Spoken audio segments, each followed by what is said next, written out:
জীবনে লক্ষ্য পূরণ করতে হলে সবার আগে তোমাকে নিজের উপর বিশ্বাস আনতে হবে আর ঠিকমতো পরিকল্পনা করতে হবে।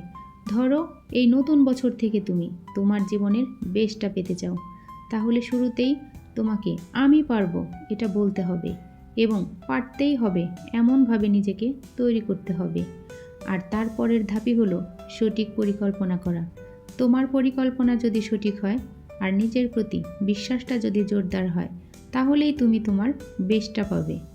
আমেরিকান মোটিভেটর ও লেখক ড্যানিশ ওয়েটলি বলেছেন, বেশিরভাগ মানুষ তাদের লক্ষ্য পূরণ করতে পারে না কারণ তারা লক্ষ্য নিয়ে ঠিকমতো পরিকল্পনা করে না এবং নিজের ক্ষমতার উপর পুরোপুরি বিশ্বাস করে না। বিজয়ীরা জানে তারা ঠিক কোথায় পৌঁছাতে চায় এবং কিভাবে পৌঁছাতে চায়।